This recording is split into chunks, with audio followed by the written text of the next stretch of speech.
Hey guys, welcome back to my channel.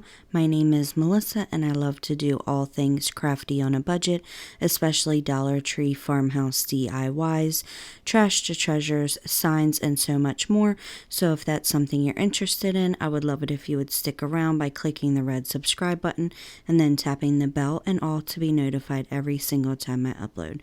So for today I have 4 Dollar Tree DIYs plus 1 bonus DIY, and don't forget to give this video a big thumbs up if you enjoyed it. Leave a comment down below. And also don't forget that my P.O. box information is in the description box. So with all that being said, let's jump right in.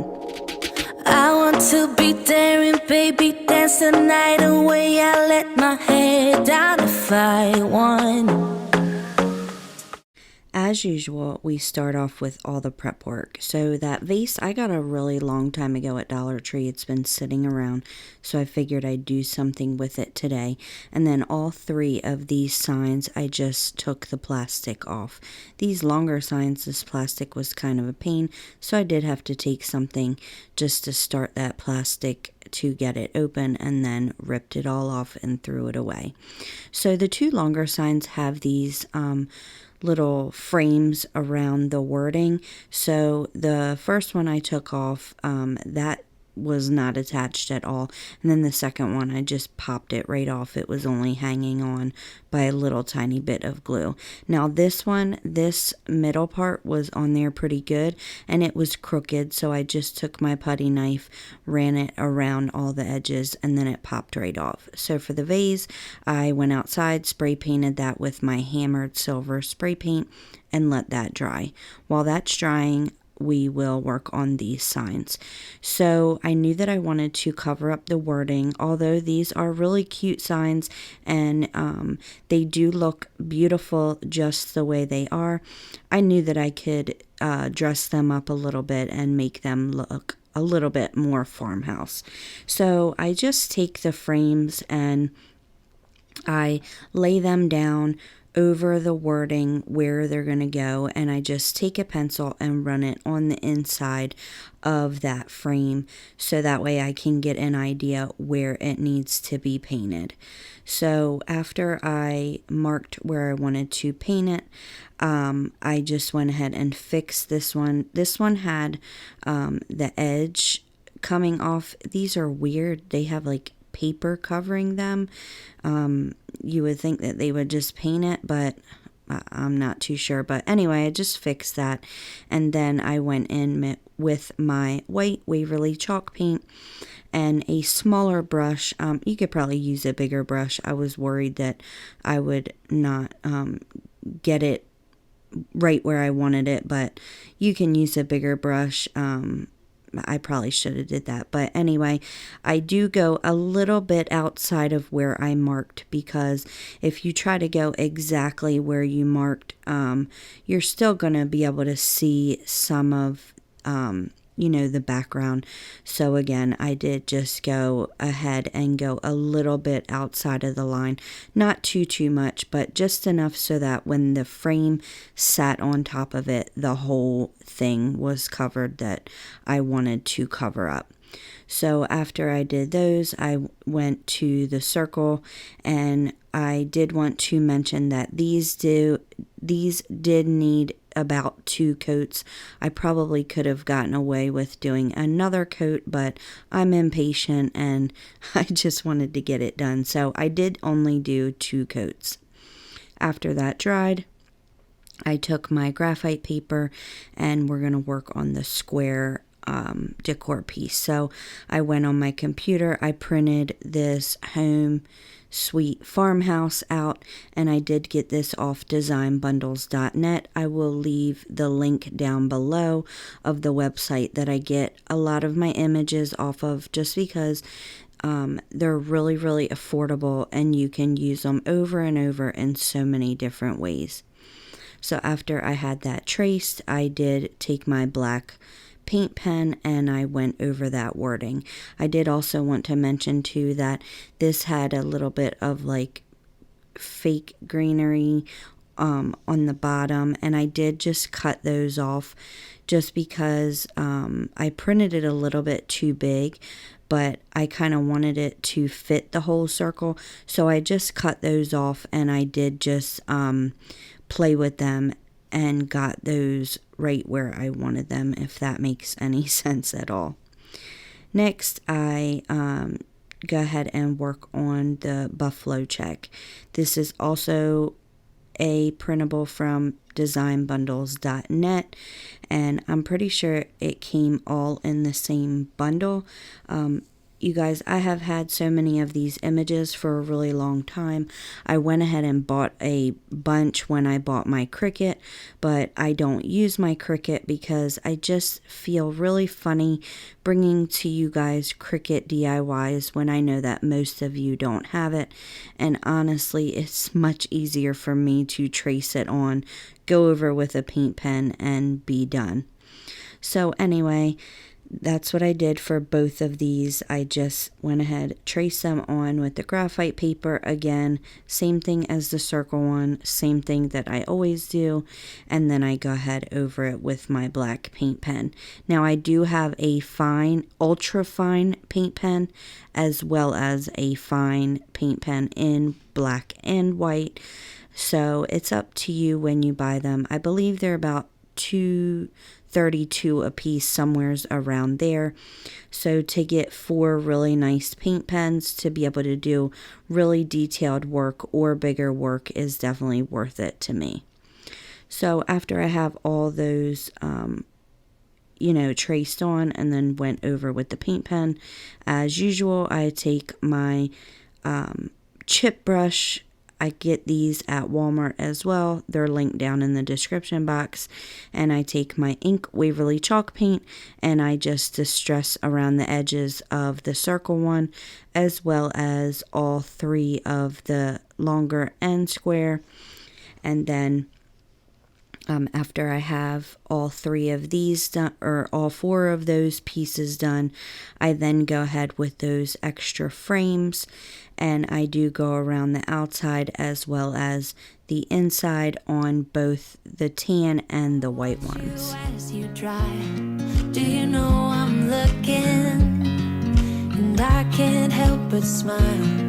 Do you know how much I love you? You put my favorite song on, I put my feet up, and we just sing along, and I can't help but feeling, just loving this moment. Can we stay here forever? I'm loving this moment. Can we stay? So after I have all the distressing done, I do just go ahead and take that circle piece and I glue it right back down and make sure that it's nice and even this time. And that one was done. Next, I take the Home Sweet Home and I go ahead and glue that frame down. And these are a bit tricky, so just make sure before you glue it down that you have it right where you want it. It was a bit crooked, so after I filmed, it was driving me crazy and I did pop it off and re-glue it. I made a simple bow and then glued that down. And that one is done as well. So for the next one, the buffalo check, again, I glue that frame back down to the middle. And this one I got a bit smarter, as I always say. And I did mark this one right in the corner. And I did go ahead and then glue that down. Now, I know there is a lot of new people here, and a lot of you guys always ask how I do my bows, my bow trick, so I did just want to go ahead and show you again. I'm not going to try to explain it just because this is pretty tricky to explain, but if you need to rewind it, watch it again, you can. If you need to slow it down, up in the right hand corner, there's 3 dots. You click on the 3 dots and then you can adjust the speed and just slow it down. But I did slow this clip down as well as try to do it as slow and as close up as possible so you guys can see just how I get my bows to be so perfect. I've been using this technique for years and I just absolutely love it, and I hope that it can help you guys out as well. So once you have your bow made, then you just kind of play around with it to get it to the shape that you want. And then I cut dovetails and then glued that one down. I did get this ribbon at Dollar Tree a while back. I snagged up a couple rolls while they had it because it was just so cute and I couldn't wait to use it, and I thought that that project was the perfect one to use it. So next, I'm just showing you my natural sponges to do our galvanizing technique on this vase. And you want to get the side of your sponge that has the most holes, just because I feel like that it just makes it look best when there's more holes in your sponge. As I always say, it's your preference, but that's just what I look for when I'm looking what side to use on these sponges. And I did want to mention that I do get these sponges at Walmart in a pack of 5, and they are made by Folk Art. So I just take my elephant chalk paint and I dab all the way around, and the elephant is just toning that bright silver down, and then you do the same thing with the white, just not as much as you do the gray. And I've done so many galvanizing projects that I didn't feel the need to go full in detail, so I will link a video in the cards above right hand corner in case you need step-by-step galvanizing technique. After I faux galvanized my vase, I just take some jute cord and I glue the first piece down, and then this vase has a really nice lip, so I didn't have to glue any more except for when I cut it at the end, but I just go ahead and wrap that around that lip. After I have it wrapped around, I just cut it and then glue that end down. Be careful not to burn yourself. I always burn myself, you guys. My fingers are just used to it now, but definitely hurts when it happens, so just be careful. I then just made another simple bow out of this buffalo check, and then I glued that down to the middle. What I always mess with it and get it how I want it while I'm gluing it down, just because sometimes it needs a bit of fluffing, and then that one's done as well. So this is just a little bonus. I thought that it would be really cute to make a little stand to put this vase on, so I do just take 5 popsicle sticks. I cut the first one's ends off, and then I measure the rest so that they can be exactly the same. They don't always end up exactly the same, but that's okay.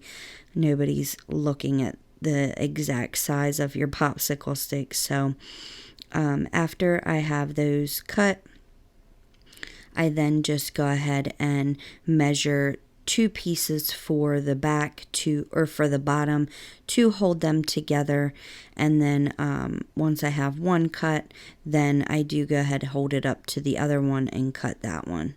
I then just take some hot glue and I glue that down across these popsicle sticks again to hold them together, and then I repeat that exact same step for the next one.